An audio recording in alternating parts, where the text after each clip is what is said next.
వాస్తవంగా మాట్లాడేటువంటి వ్యక్తులు అలా ఎప్పుడు ఉంటుందన్నా, అలా ఎప్పుడు అనుకోకండి. తప్పు ఎవరు చేసినా మేము ప్రశ్నిస్తాం, దాంట్లో ఎటువంటి సందేహం లేదు. కానీ ఇక్కడ ఏదైతే ఇచ్చినటువంటి స్టేట్మెంట్ ఉందో పంది కొవ్వు అనే పదాన్ని వెనక్కి తీసుకోవాలి. మనం ఆ పదాన్ని అసలు వాడకూడదు. ఎందుకంటే అది వాడాలంటే ఆధారాలు ఉండాలి.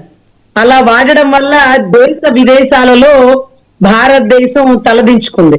ఎందుకంటే తిరుమల తిరుపతి దేవస్థానం ఏమి ఆంధ్రప్రదేశ్ సొత్తు కాదు, దేశ సంపద.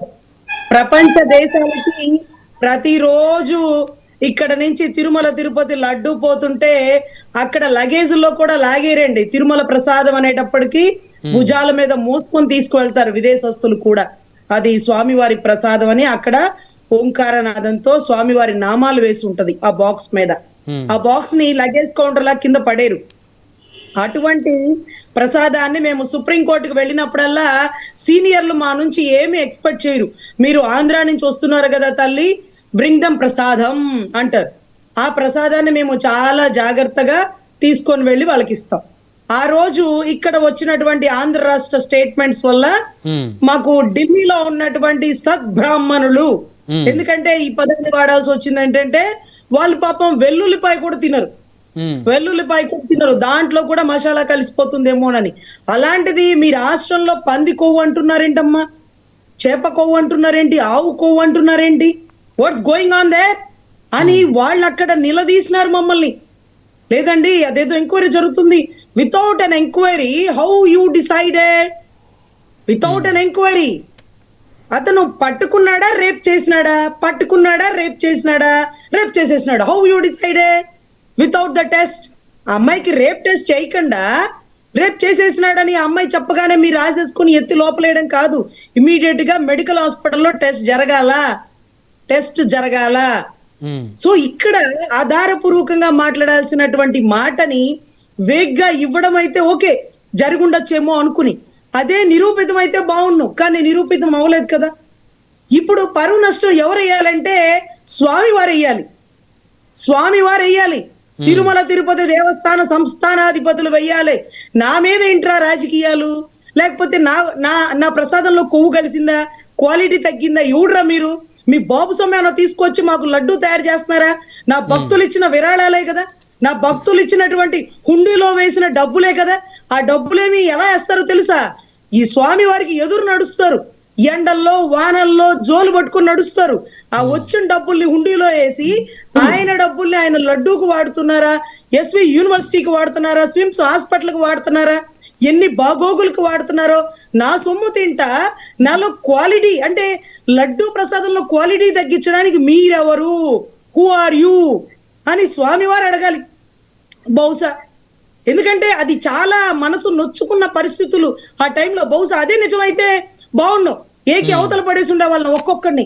ఈ రోజు క్వాలిటీ లేనిదని వస్తుంది, ఒకవేళ పామాయిల్ అని వస్తుంది. ఈ రోజుకి పామాయిల్ అందరి ఇళ్లలో తింటుంటాం. పామాయిల్ ఏమి పంది కొవ్వు ఆవు కొవ్వు అంటే ఎంతో మంది బ్రాహ్మణులు కూడా అదే వాడుతుంటారు. పేదవాళ్ళం అందరం వాడుకునేది అవే కదా. అందరికీ సన్ఫ్లవర్ లేకపోతే వేరుశనగ నూనెలు దొరకపోవచ్చేమో. ఈ రోజు మీరు ప్రభుత్వ పథకాల్లో మీరు వేరుశనగ నూనెలు ఇస్తున్నారా, సన్ఫ్లవర్ ఇస్తున్నారా, పామాయిల్ ఇస్తున్నారా, పంది కొవ్వుని ఇస్తున్నారా? మీరు ఇచ్చే పామాయిల్ అదే కదా, క్వాలిటీ తక్కువది మేము తినాలనే కదా. సో ఇటువంటి అప్పుడు చాలా జాగ్రత్తగా మాట్లాడాలి నాయకులు. అందులోనూ ఒక అత్యున్నతమైన పదవిలో కలిగిన వారు, ఎంతో పదవి అనుభవం కలిగిన వారు.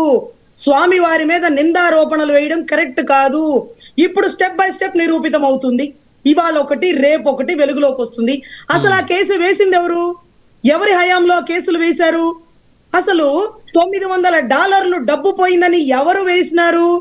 ఇవన్నీ ఎవరి టైంలో జరిగినాయి? తప్పుని ఎవరు ప్రశ్నిస్తున్నారు? దేన్ని పట్టుకొని మనం సాగదీస్తున్నాం? వాళ్ళు వేసిన ఆరోపణలు, వాళ్ళు వేసిన కేసులు ఆ టైంలోనే ఎందుకు జరుగుతున్నాయి? ఎందుకు జరిగినా సరే వాళ్ళు నిక్కచ్చగా ఎందుకు కేసులు వేస్తున్నారు? అప్పట్లో వైవి సుబ్బారెడ్డి గారు అనేవారు, నేను స్వామివారి భక్తుడిని కాకపోతే మీ అమరావతిలో స్వామివారికి సంబంధించిన టీటీడీ దేవాలయం కట్టలేదా, మీరు ఎందుకు అలా ఆలోచిస్తారు అని. గుడి కట్టినంత మాత్రాన అభిమానం ఉందని మేము అనుకోమండి. లడ్డూలో కల్తీ జరిగింది, మీరు నిగ్గు తేల్చాల్సిందే అని మా లాంటి వాళ్ళని గొంతు చించుకున్నాం. ఎందుకంటే అది రాజకీయ నాయకుల మీద ప్రేమ కాదు, నిత్యం స్వామి వారిని పూజించినటువంటి భక్తులుగా భావించి మేము స్వామివారి ప్రసాదంలో అవమానం జరిగింది, అన్యాయం జరిగింది అంటూ నిందించి ప్రశ్నించిన వాళ్ళం. ఈ రోజు మరి మేమేం మాట్లాడాలా? వాళ్ళందరూ అలా ప్రశ్నిస్తుంటే పంది కొవ్వే లేదన్నారు. సిబిఐ సిట్టు నిర్ధారిస్తుంది. ఇక వాళ్ళ ముందు మేము ఎలా తలెత్తుకోవాలంటే వాళ్ళెవరు, మేమెవరు? సాక్షాత్ స్వామి వారు తలదించుకునే పరిస్థితికి వచ్చినటువంటి స్టేట్మెంట్లు ఇవి. పంది కొవ్వు అనే పదం కొంతమంది బ్రాహ్మణులు విని కూడా గుండెపోటుతో మరణించేటటువంటి పరిస్థితులు.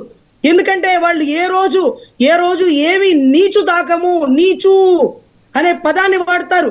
నీచు మేము తాకమమ్మా, అటువంటిది పంది కొవ్వు కలిసిందా పాపాత్ములారా, ఆంధ్ర రాష్ట్ర ప్రజలారా అని ఢిల్లీలో అడిగినారు. సిగ్గుతో తలదించుకున్నాం. సో జాగ్రత్తగా రాజకీయాల్లో చేయండి, కానీ దయచేసి రాజకీయాల్లో స్వామివారిని కలపకండి. నేను స్వామివారి భక్తురాల్లాగా ఒక న్యాయవాదిగానే మాట్లాడుతున్నా. పార్టీలకు అతీతం. దీనికి నాకు పార్టీకి ఎటువంటి సంబంధం లేదు. ఇది నా ఓన్ స్టేట్మెంట్ అండి. ఓకే సురేంద్ర నాయుడు గారు, ఇప్పుడు లడ్డు తయారు చేసేటప్పుడు పామాయిల్తో లడ్డు తయారు చేస్తారు. ఎక్కడ కూడా మన ఇంట్లో లడ్డు తయారు చేసినా కూడా మన ఇంట్లో వాడేటువంటి లడ్డు లేదా పెళ్ళో పెరాంటరమో ఏదో జరిగితే పామాయిల్ పోసి లడ్డు తయారు చేయరు. అంటే వెంకటేశ్వర స్వామి లడ్డు మనం ఎక్కడైనా కూడా ఈరోజు కాదు, నేను చిన్నప్పటి నుండి అంటే వెంకటేశ్వర స్వామి కొండ ఎక్కిన అరగంట నుండే మనం బస్ స్టాండ్ దాటుతాం, కొండకి ఎక్కుతాము. బస్ స్టాండ్ దాటిన వెంటనే అక్కడ నుండే స్మెల్ వస్తుంది. అంటే పరమ పవిత్రమైనటువంటి లడ్డు, ఆ నెయ్యి స్మెల్ వస్తుంది. ఎవరు కూడా ఎందుకు అక్కడికి వస్తారంటే ఆ లడ్డు దర్శనం ఎంత ఇంపార్టెంటో లడ్డు కూడా అంత ఇంపార్టెంట్. అంటే అంత క్వాలిటీలో లడ్డు ఉంటుంది, అంత సువాసనతో ఉంటుంది అని చెప్పి వస్తారు. మనం పామాయిల్ చేసి తయారు పేదోళ్ళు వస్తున్నారు. పేదోళ్ళు పామాయిల్ ఏదంటాం ఇంట్లో లడ్డూలో వెంకటేశ్వర స్వామికి సప్లై చేసే లడ్డూలో కూడా పామాయిల్తోనే లడ్డు చేయండి అంటే ఇంక మనం దాని గురించి నేను కూడా ఏం మాట్లాడలేను. అది అందరి మనోభావాల ప్రకారం పామాయిల్ వేసి తయారు చేద్దామంటే అట్ట తయారు చేద్దాం. రేపు చెప్తాం చంద్రబాబు నాయుడు గారు అప్పుడు పామాయిల్ తో చేశారు, క్వాలిటీ లేకుండా చేశారు. అలా పంది కొవ్వు అనే పదాన్ని వాడడం తప్పు. రజనీ గారు వాళ్ళకి వచ్చిన రిపోర్టు ప్రకారం వాళ్ళు మాట్లాడారు. వాళ్ళకి వచ్చిన రిపోర్ట్ ప్రకారం మాట్లాడారు. కల్తీ జరగలేదని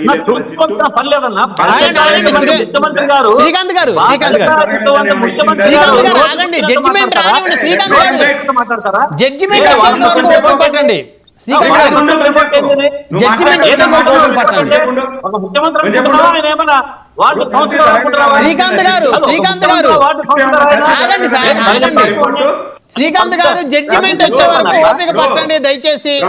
జడ్జిమెంట్ వచ్చే వరకు ఓపిక పట్టండి. ఓపిక ఎక్కువ అని శ్రీకాంత్ గారు జడ్జిమెంట్ వచ్చేంత వరకు ఓపిక పట్టండి. జడ్జిమెంట్ వచ్చిన తర్వాత జడ్జిమెంట్ బేస్ చేసుకొని మీ ఇష్టం వచ్చింది మాట్లాడండి. నాయుడన్న ఆగు. ముఖ్యమంత్రి గారు ఆయనకు వచ్చిన రిపోర్ట్ అంటావు, ఆయన వార్డు కౌన్సిలరా ముఖ్యమంత్రి? ఇష్టానుసారం మాట్లాడటానికి శ్రీకాంత్ గారు